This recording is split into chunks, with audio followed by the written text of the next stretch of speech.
time for the panel of discussion. That is the session 2 of this first day. So for that, I would like to call upon various dignitaries from our country itself. We are going to do a panel discussion amongst CEO versus HR. Well, this is going to be very interesting. First of all, I would like to call upon Ms. Damayanti Joshi. She is the head of HR from Nepal SBI Bank Limited.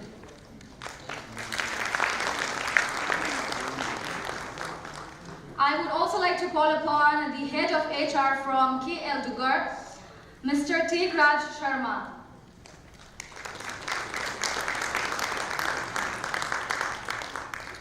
I would also like to call upon the former CEO of Nabil Bank, Mr. Sachin Joshi, on the stage, please. Next, I would like to call upon the Managing Director of Bottlers Nepal Limited, Mr. Puneet Varshney.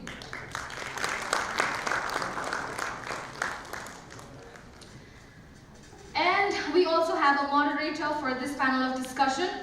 And if I have a chance, well, I got a chance to invite him on the stage. He is a very special person for me. And with utmost respect and gratitude, I would like to call upon Mr. Ashish Tiwari, the principal of ACE Institute of Management. I would like to thank him because this institute has shaped my career and changed my life as a whole. Now we shall start our panel of discussion over employment opportunity and skill gap. Thank you.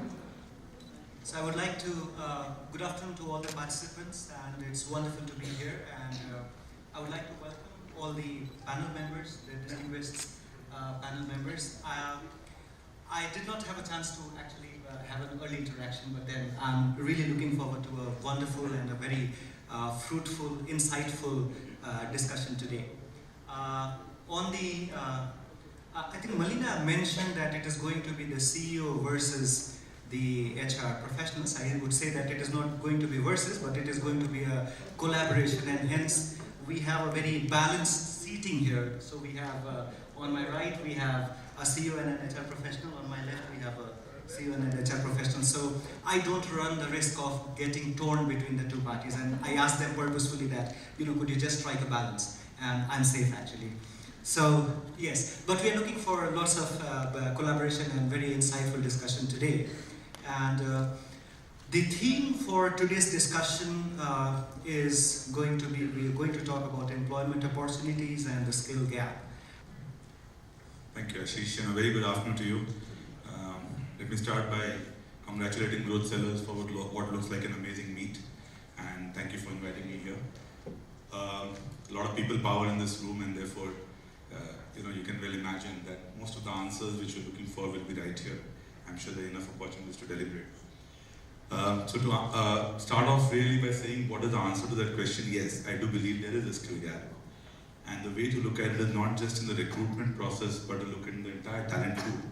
So if you look around, not just to the people we recruit, but also to people who we already have in the company, and in industry in general is what I believe, there is a significant gap. So then the question is that what is the gap against what? Is it a gap against just filling in a role, or there is an expectation from each role, which is becoming tougher and tougher with every passing year? Indeed, what is happening is as they become increasingly globalized, we sort of meet standards of excellence which are international in nature. We're looking for people who can meet those standards. And when I look at recruiting somebody, the one question which always goes through my mind, if I'm on the interview panel, for example, will this person be able to make a career in the company for the next 5 to 10 years? I'm looking at recruiting somebody who has got a future in the company, not just somebody who can survive or play or meet the requirements of the role at present. And whether it's at the junior most level in the company or at the most senior most levels, the expectations are very, very different from what the current role only demands. Why is that important? Because as a philosophy, we in our company certainly believe, and I think most large corporates or professional corporates will believe it, is that you need to develop people to the next levels and make them future leaders within the business. is there potential you see in them today? So that's where we sometimes feel a gap. Is it that we don't recruit? Of course we recruit. We find a lot of talented people, and we recruit a lot of people as requirements come up. But every person we recruit, we try and apply that filter to make sure that this person has a career and not just meets the minimum requirements of the current role.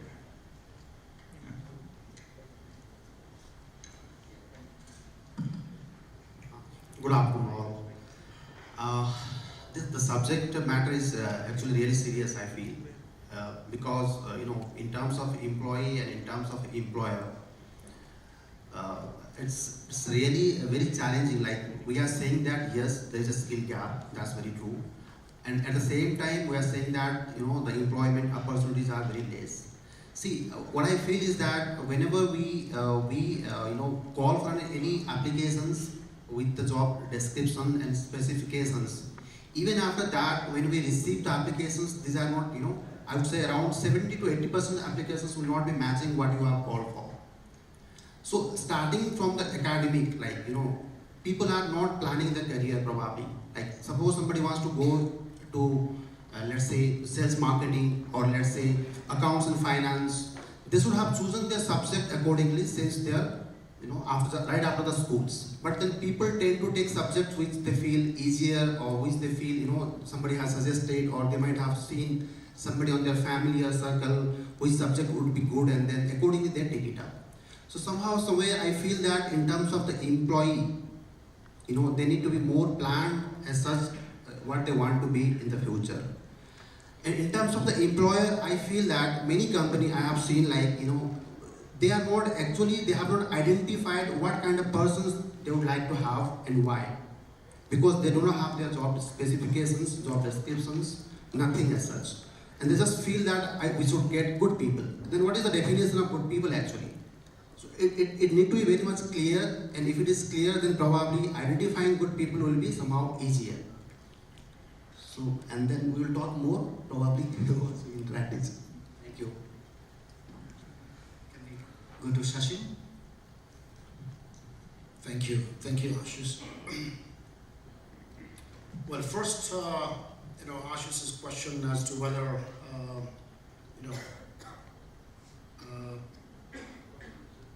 there should be a question posed as to whether there should be a thing called HR versus CEO. I don't think any organization can afford to have a situation where HR is versus the CEO, or the CEO is versus HR. If you have an organization of that sort, then there will be a total disjoint. So I just wanted to put that to rest, but we can debate on that later on. As far as employment opportunities and skill gap is concerned, I have a slightly different view on this. Generally, it depends on whether there's a skill gap, depends on at what level of recruitment you are trying to do. If it is very basic stuff that you're expecting people to do, then obviously you would expect the person that you're recruiting to have some basic skills. For example, if you want to hire a plumber, then you need someone who has plumbing skills. Now that's something that you wouldn't actually train a person after you recruit. If you want someone in your IT department who can do some basic programming, obviously that person would necessarily have to come into the organization with basic programming skills. Otherwise, primarily, if it is at other levels, then I, as a CEO, would not expect fresh recruits to come with a wide variety of skills. Yes, that person should be grounded in whatever subject that person has studied in school or college. That person should have a lot of common sense. That person should be able to demonstrate some degree of leadership ability. That person should have pretty good soft skills in terms of interpersonal skills, in terms of communication skills, in terms of being able to think on the run. You know, those are soft skills that probably you wouldn't actually learn in an academic environment. But if I were to recruit someone at a higher level, at a supervisory level, at a managerial level, obviously I would recruit someone with those set of skills that person not necessarily learns in a college or school or in an academic environment, but those skills are skills which that person would have acquired during the course of that person's job in another environment. So, you know, the long and short of that, you know, answer to that question is it really depends at what level you're recruited, what sort of person you're thinking of getting into your organization. Thank you.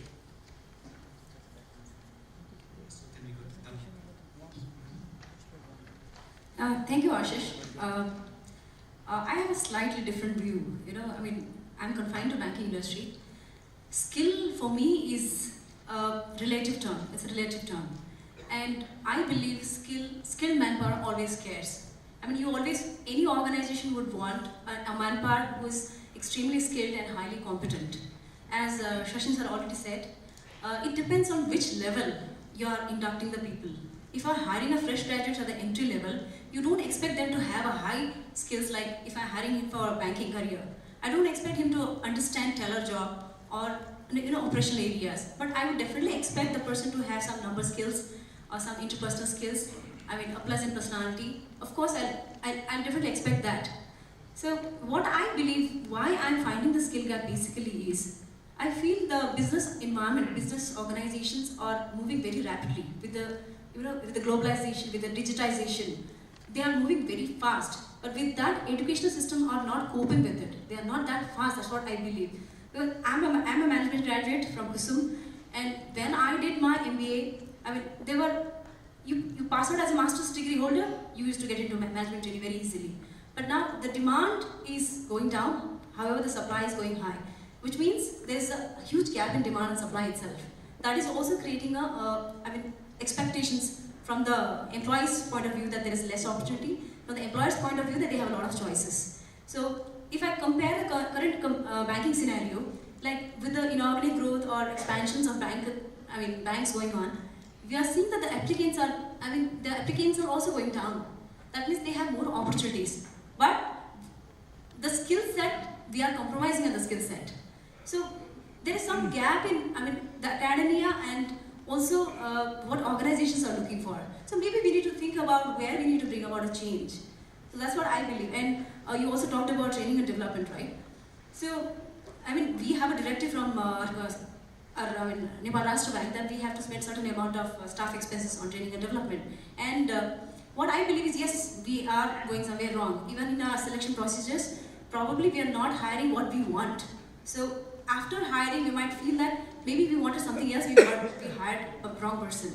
So in the selection process, we need to have processes where by which you can find out the right person by way of hiring. I mean, you have to design your selection process in such a way that you hire the right person. There, I think we are not doing very well. Another thing is investment and training development, right?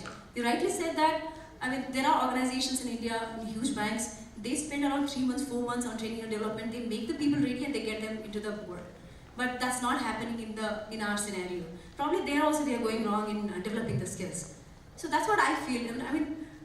Skill gap will always be there. No matter how much opportunity is there and how much supply is there. It's always be there, because I feel a skill set is always relative. When you have a lot of options, you look for your expectations are high. That's what I believe. Thank you. That was really insightful. Now, from the panel, what I do feel is that yes, there definitely exists a skill gap. Else, the paradox of the two sides, one side claiming that we don't have enough people, the other side said that we don't have enough opportunities, would not have existed. However, that paradox, should it be attributed to skill gap or should it be attributed to some other factors? I mean, that is what we're trying to figure out. Going to be mine.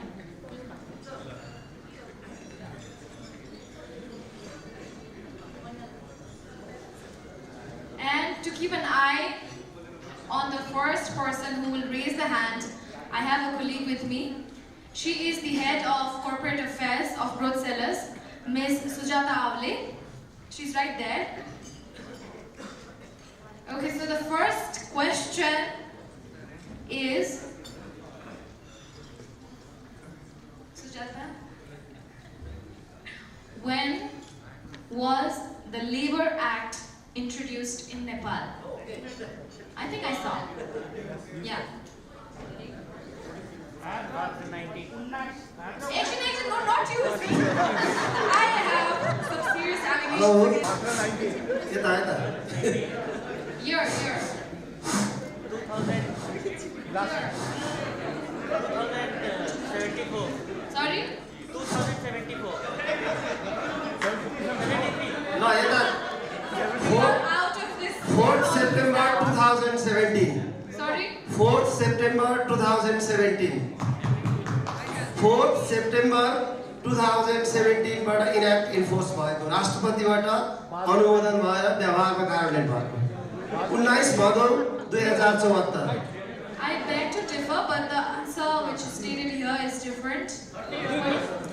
2017 साल विक्रम सम्वतमा कारखाना तथा कारखानामा काम गर्ने मजदुर सम्बन्धी जस्तो लाग्छ. Sorry, but it's not the right answer. Labor Act 2048. 2048. Sorry, 1992 and? 1992 Okay. That's the correct answer. Congratulations. She wins the gift hamper from Urban Girl Ruben and Healing Hands Spark Ruben. Congratulations. Okay. Now, the second question. When the winner gets a smartphone from Humidity Mobiles. So please guys, please be nice and please be honest.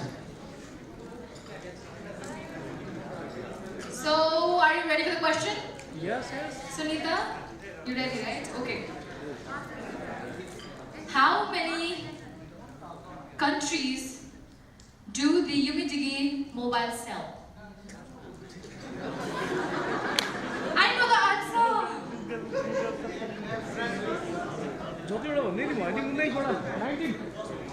Come on, don't drop the answer. I'm getting the mobile phone. Only three. Sorry? 3 countries. 3 countries? I'm so sorry, it's not the right 19. answer. 25. 19. 19. 20? Okay, wait, okay. Sorry? 20 is not the right answer. What is the right answer? 2 is also not the right answer. 37. Sorry? Oh, they have a 15. 15. तपाईँले I think 1 देखि 50 सम्म सबै numbers भनिसक्नु भयो होला. But sorry? 27. Okay, अब मैले कसरी winner छान्ने ल भन्नुस् तपाईहरु आफै. Hello.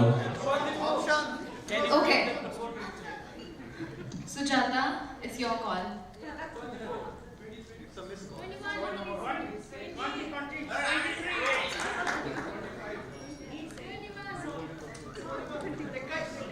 Yeah, 21. Yes, absolutely, it's the right answer. Congratulations. He wins a smartphone from Humidity Mobiles.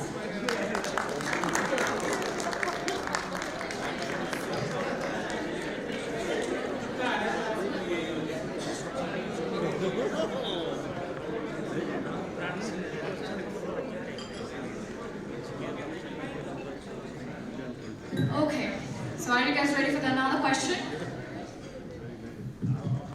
हात उठाइदिनु होला है पहिला आन्सर भनिदिनु भयो भने अलिकति बेफाइदा पनि हुन्छ. So the next question is, who is the current Secretary General of UN? Okay, I see. Someone with the gray suit. Yeah. Okay, he doesn't know the answer. Emilio Guterres. Yes, absolutely correct. Congratulations. You win a gift voucher from Urban Girls and Healing Hands. Congratulations. And the last question for today. This has to be one of the easiest questions ever. How many of you are football fans? Okay, that's not the question. Your question is, ready boys, boy. Where is the 2018 FIFA World Cup? Russia! Russia. यहाँ छु यहाँ लास्टमा Russia. I am here. I'm also here. Here it is, here it is. Question, go. Okay, the head of corporate affairs, Ms. Sujata Avle, says that this question is disqualified because every one of you answered in one. Yeah, I'm forced. Okay, I will give you a gift from my side, personally. Okay, thank you so much for being such a lovely audience. We will play another quiz tomorrow, and it's time for the panel interview. And they will be talking about the role of government in managing human capital. So for that, I would like to call upon the Undersecretary, Ministry of Labour and Employment, Mr. Sujan Jojiju, on the stage, please. I would also like to call upon the Undersecretary, Ministry of General Administration, Mr. Ananda Kafle, on the stage, please. And we have a moderator for this interview. I would like to call upon the immediate past president of Human Resources Society of Nepal, Mr. Kumar Joshi, on the stage.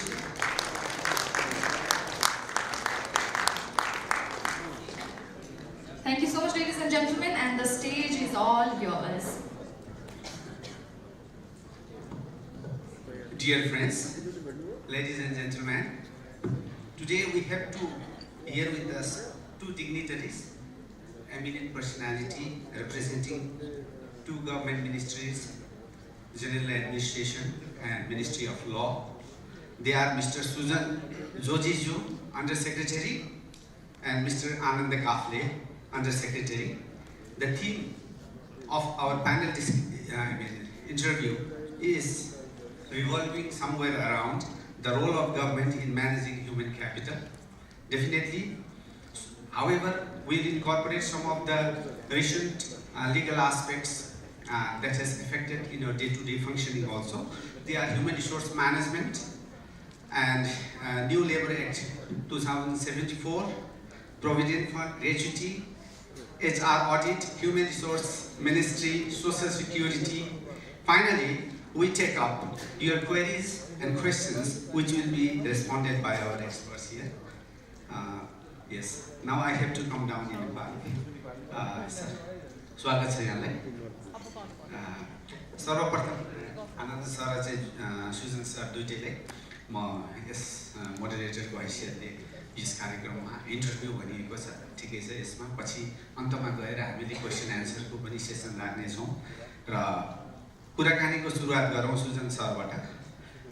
आनन्द सरलाई नै सोध्छु पहिला चाहिँ हामीले साधारणतया के भने सामान्य प्रशासन मन्त्रालयले ह्युमन क्यापिटल म्यानेजमेन्टको सन्दर्भमा कस्तो भूमिका निर्वाह गर्दछ, किनभने संस्थाहरूलाई यसले कसरी मार्गदर्शन गर्दछ, यसबारेमा केही बताइदिनुहुन्छ कि? धन्यवाद। वास्तवमा नेपाल सरकार भनेको सबैभन्दा ठुलो रोजगारदाता हो। सामान्य प्रशासन मन्त्रालयले यो हाम्रो ह्युमन रिसोर्स म्यानेजमेन्टको जुन स्टेपहरूमध्ये प्रिया टु पोस्ट आरसम्मको काम गर्छ।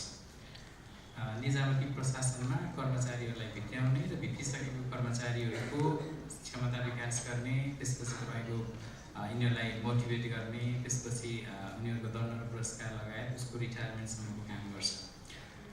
भित्राउने सन्दर्भको कुरा गर्दाखेरि रिक्रुटमेन्टको पार्टमा वास्तवमा यो काम चाहिँ सामान्य प्रशासन मन्त्रालय डाइरेक्टली आफू इन्भल्भ हुँदैन। यसको लागि चाहिँ हामी सबैले पत्याएको लोकसेवा आयोग छ। त्यो लोकसेवा आयोगसँगको हामी निरन्तर अन्तर्क्रियामा रहन्छौँ र त्यो संस्थाको माध्यमबाट निजामती सेवामा प्रवेश गरेका कर्मचारीहरूलाई क्षमता विकास गर्दै हामीले आफ्नो यो नेपाल सरकारले गर्ने जुन सेवा छ त्यसलाई प्रभावकारी बनाउने सन्दर्भमा आफ्नो भूमिका खेल्दछ। र अब म प्रश्न सोध्छु सुजन सरलाई, जोजी सरलाई। यो अहिले भर्खरै सबैको खुल्दुलीको विषय के भनेको छ भने हाम्रो पहिलो चाहिँ लेबर एक्ट अघि भन्यो 2048 साल, त्योभन्दा अगाडि चाहिँ 2016 सालमा फ्याक्ट्री एक्टको रूपमा आएको थियो। त्यो वर्षौँ लाग्यो र 2048 सालमा चाहिँ यहाँ डेमोक्रेसी डिस्टर्ब भइसकेपछि त्यो लागू भएर धेरै वर्षको अब भनौँ न प्रयत्नपछि यो लेबर एक्ट अब रिसेन्टली अस्ति भदौ 19 गते सायद त्यो चाहिँ प्रोमोलगेट भएको छ। र हामीलाई सबैलाई जिज्ञासाको विषय के छ भने किनभने यसले हाम्रो दैनिक कार्यमा चाहिँ निकै असर गरेको छ। धेरै कुराहरू अब हामीले कुराकानीको दौरानमा यसलाई खोदल्दै जानेछौँ। र यहाँलाई म सर्वप्रथम के सोध्न चाहन्छु भने नयाँ लेबर एक्ट 2074मा मुख्य कुराहरू के समाहित छन् जो 2048 सालको लेबर एक्टमा थिएन? के कुरा काटिएका छन्, के कुराहरू थपिएका छन्? यो हाम्रो जानकारीको लागि यहाँ के कुरा बताइदिनुहुन्छ? धन्यवाद सर। म यो श्रम ऐनको 2074 जुन नयाँ आएको छ, अब त्यसमा चाहिँ सबैलाई थाहा रहेछ, त्यसलाई खुसी लागेको होइन। अब हामी चाहिँ यसको प्रचार प्रसार कार्यान्वयन गर्ने भन्ने क्रममा थियौँ, तैपनि अब यहाँबाट पनि यसरी प्रचार प्रसार अथवा चाहिँ कार्यान्वयनको क्रममा यसको बारेमा के छ भन्न चाहिँ पाउँदा चाहिँ खुसी छु। सुरुमा चाहिँ श्रम ऐन लगभग 10 वर्षको यो चाहिँ रेगुलर इन्टरेक्सन, कोलाबोरेसन, अनि त्यसपछि रेगुलर यसमा चाहिँ त्रिपक्षीय ट्रेड युनियन, रोजगारदाता र सरकारको पक्षतर्फ त्रिपक्षीय 10 वर्षको अथक मिहिनेतपछि आएको हो। र यसमा चाहिँ विभिन्न कुराहरू जस्तै अहिलेको जेन्डर इक्वालिटीको इस्युदेखि लिएर तपाईँको चाहिँ इक्वल भ्यालु अफ वर्कदेखि लिएर तपाईँको चाहिँ अन्य विभिन्न तपाईँको चाहिँ युनिभर्सल जुन प्रिन्सिपलहरू लागू भएको छ त्यसलाई चाहिँ समेटिएर आएको छ। र अहिलेको श्रम ऐन 2074को अब यदि सरले भन्नुहुन्छ के छ भनेर डिफ्रेन्स भन्नुहुन्छ भने चाहिँ लगभग आधी घन्टा त म बल्दै सिद्धिन्छ। मेन मात्रै भन्छु। यसमा तपाईँहरूलाई मैले भन्नुपर्दाखेरि 2074मा श्रम ऐनमा चाहिँ मुख्य गरी परिभाषा चेन्ज भएको छ। पहिला तपाईँको प्रतिष्ठान लेभल 10 वा 10भन्दा बढी कामदार वा कर्मचारी भएको प्रतिष्ठानमा मात्रै श्रम ऐन लागू हुन्थ्यो भने चाहिँ अहिलेको श्रम ऐन तपाईँको एकजना पनि छ भने चाहिँ त्यसमा पनि लागू हुन्छ। सुरुमै अब लागू हुने कहाँ भन्ने कुरा हुन्छ होइन, त्यसमा चाहिँ एकजना पनि तपाईँको वर्कर छ अथवा काम गर्ने छ भने चाहिँ त्यसमा पनि लागू हुन्छ पहिलो। दोस्रो भनेको चाहिँ के मेन चेन्ज गर्छ भन्दाखेरि चाहिँ यसलाई न्यूनतम मापदण्डको रूपमा राख्ने भन्ने कुराहरू भएको छ। भनिसकेपछि तपाईँहरूले इम्प्लोइमेन्ट कन्ट्र्याक्ट गर्दाखेरि अथवा चाहिँ श्रमिकहरूको सेवा सुविधाहरूको बारेमा चाहिँ एग्रिमेन्ट गर्दाखेरि चाहिँ यो ऐन मिनिमम स्ट्यान्डर्डको रूपमा रहन्छ भनेर भनिएको छ। भनिसकेपछि यो ऐनमा भएको सेवा सुविधाभन्दा कम हुने गरी कुनै पनि कन्ट्र्याक्ट अथवा कुनै पनि तपाईँको चाहिँ सम्झौता भएको छ भने त्यो हदसम्म नन एन्ड भोइड हुन्छ भनेर भनिएको छ है। र अर्को भनेको चाहिँ तपाईँको यो श्रम ऐनले डे 1देखि तपाईँको चाहिँ सञ्चय कोष उपदानको व्यवस्था गरेको छ। चाहे त्यो जुनसुकै श्रमिक होस्, पहिला चाहिँ तपाईँको श्रमिक भन्नाले चाहिँ तपाईँको चाहिँ स्थायी र अस्थायी भनेर गरिन्थ्यो भने चाहिँ अहिले श्रमिक भनेको चाहिँ पारिश्रमिक लिई तपाईँको चाहिँ कुनै पनि रोजगारीमा रहेको जुनसुकै पदमा भनेर पनि डिफाइन गरिएको छ। भनिसकेपछि सिङ्गल पर्सन हो जसले चाहिँ पारिश्रमिक लिएर काम गरिरहेको हुन्छ ऊ श्रमिकको रूपमा आउँछ। जस्तै म पनि श्रमिक भएँ, यहाँ चाहिँ राष्ट्रपतिले पनि पारिश्रमिक लिएर गरिराख्नुहुन्छ भने उहाँ पनि श्रमिकको रूपमा आउनुहुन्छ भनेपछि बेसिक डेफिनेसन चेन्ज भएको छ। र अर्को थप भनेको चाहिँ मैले भन्नै पर्ने तपाईँको चाहिँ श्रमिकहरूले सञ्चय कोष र उपदानको बाहेक तपाईँको के छ भन्दाखेरि चाहिँ उपचार खर्च तपाईँको चाहिँ 1 लाख मिनिमम होइन, 1 लाखको उपचार बिमा भनेर छ, त्यो चाहिँ रोजगारदाता र श्रमिकको कन्ट्रिब्युसनमा हुन्छ भनेर छ। र अर्को भनेको चाहिँ दुर्घटना बिमा भनेर छ, त्यो चाहिँ मिनिमम 7 लाख मिनिमम 7 लाखको दुर्घटना बिमा भनेर छ, त्यो चाहिँ रोजगारदाताको दायित्वमा छ है। अब अन्य नयाँ कुराहरू यसमा भनेको चाहिँ यसमा तपाईँको महिलाहरूको लागि चाहिँ जस्तै तपाईँको बच्चाहरू पाउँदाखेरि चाहिँ सुत्केरी बिदादेखि लिएर अन्य बिदाहरू पनि हरेक श्रमिकको लागि, यो होइन कि पर्मानेन्टली पाउने टेम्पोररीले नपाउने भन्ने टाइपको होइन कि इम्प्लोइमेन्ट अहिले चाहिँ 5 टाइपले डिफाइन गरिएको छ यो श्रममा। पहिला चाहिँ स्थायी अस्थायी भनेर गरिन्थ्यो भने अहिले चाहिँ तपाईँको 5 टाइपको अफ इम्प्लोइमेन्ट भनेर गरिएको छ। नियमित रोजगारी, कार्यगत, समयगत, आंशिक र आकस्मिक भनेर 5 टाइपको रोजगारी डिफाइन गरिएको छ। भनेपछि अब इम्प्लोइमेन्ट कन्ट्र्याक्ट हुँदाखेरि यो 5 टाइप अफ कन्ट्र्याक्टलाई छुनुपर्छ भने कुन त्यो 5 वटा मध्ये कुन क्याटेगोराइज गर्नुपर्छ भनेर चाहिँ राखिएको छ। र अहिले धेरै सुनिएछ हायरिङ एन्ड फायरिङ पनि आयो भनेर होइन। भनिसकेपछि पहिलाको समयमा के थियो भन्दाखेरि चाहिँ 260 दिन काम गरिसकेपछि तपाईँ थाहै हुन सक्नुहुन्थ्यो भने चाहिँ अहिलेको समयले फ्लेक्सिबिलिटी रोजगारदातालाई के दिएको छ भन्दाखेरि चाहिँ तपाईँले निश्चित कामको लागि तपाईँले राख्न सक्नुहुन्छ, निश्चित समयको लागि राख्न सक्नुहुन्छ र त्यो काम र त्यो समय सिद्धिसकेपछि स्वतः टर्मिनेट हुन्छ। त्यो फ्लेक्सिबिलिटी चाहिँ अहिलेको नयाँ श्रमले दिएको छ। र अब क्वेसन एन्सरको टर्म बेलामा चाहिँ अब अरू पनि आउला के छ भने तपाईँको जिज्ञासा छ भने त्यतिखेर पनि म भन्नु होला। अहिले चाहिँ यति मात्रै। यहाँले भन्दै गर्दा मलाई यो मैले पढ्दा पनि अलिकति कन्फ्युज भएको कुरा थियो। म यसैमा अघि यहाँले भन्नुभयो कि आकस्मिक रोजगारी, कन्टिन्जेन्सी वर्करको कुरा आएको थियो होइन, यो चाहिँ यसको बारेमा अलिकति स्पष्ट बनायो। अब यसको चाहिँ ठ्याक्कै ऐनमा हेर्नुभयो भने चाहिँ के छ भन्दाखेरि तपाईँको आकस्मिक रोजगारी भन्नाले चाहिँ तपाईँको 1 महिनाको ड्युरेसनमा तपाईँको कुनै पनि कामको लागि चाहिँ उसलाई 7 दिनभन्दा कम राख्नु पर्यो भने 1 महिनाको ड्युरेसनमा 7 दिन वा सोभन्दा कम राख्नु पर्यो भने चाहिँ त्यसलाई चाहिँ आकस्मिक रोजगारी भन्छ। त्यसपछि तपाईँको चाहिँ आंशिक रोजगारी भनेर के हुन्छ अर्को भन्दाखेरि चाहिँ त्यो चाहिँ 1 हप्ताको ड्युरेसनमा तपाईँको 40 घन्टाभन्दा कम राख्नु पर्यो भने चाहिँ त्यो आंशिक रोजगारीमा हुन्छ। जस्तै कतिपय संस्थाहरूले 1 महिनामा 15 दिन 12 दिन पनि हायर गर्छन्, तिनीहरू त अब 7 दिनभन्दा कममा परे, त्यस्तालाई कुन क्याटेगोरी? अब यो के हुन्छ भन्दाखेरि चाहिँ हामीले विभिन्न निड अनुसार इम्प्लोयरहरूलाई हायर गर्छौँ। जस्तै अब कुनै के हुन्छ भन्दाखेरि जस्तै एक्जाम्पल घरेलु श्रमिक भनेको ऊ आउँछ, दिनमा 1 घन्टा काम गर्छ जान्छ, अथवा सर्टेन टाइमको लागि होला। भनेपछि अब हामीले काम गर्दाखेरि चाहिँ के गर्नु पर्यो भन्दाखेरि त्यो 5 वटा कन्ट्र्याक्ट जुन भएको छ त्यो कन्ट्र्याक्ट मध्येमा चाहिँ अब यदि कामको बेसिसमा होइन उसलाई चाहिँ घरमा चाहिँ सरसफाइ गरिदिने, त्यसपछि लुगाहरू धोइदिने, भाँडासाँडा माझ्ने भनेर वर्क डिफाइन गरेर दिएको भनेको छ भने त्यसलाई चाहिँ वर्क बेस्ड कन्ट्र्याक्ट गर्न सकिन्छ एउटा निश्चित अवधिको लागि होइन। अब 1 हप्ताको समयभन्दा कम छ भनेर आकस्मिक गरिएछ भने चाहिँ त्यहाँ आकस्मिक अथवा चाहिँ गरिएछ भने चाहिँ त्यसलाई चाहिँ के छ भन्दाखेरि त्यो वर्क डिफाइन हुनु पर्यो के गर्ने र कति समयको लागि गर्ने त्यो डिफाइन हुनुपर्छ। किनभने हामीले डे 1 देखि नै सञ्चय कोष र उपदान पाउँछौँ भनिसकेपछि चाहे त्यो 1 घन्टा काम गरोस् या तपाईँको 10 वर्ष काम गरोस् उसको सामाजिक तपाईँको चाहिँ सञ्चय कोष र उपदान काटिनुपर्छ।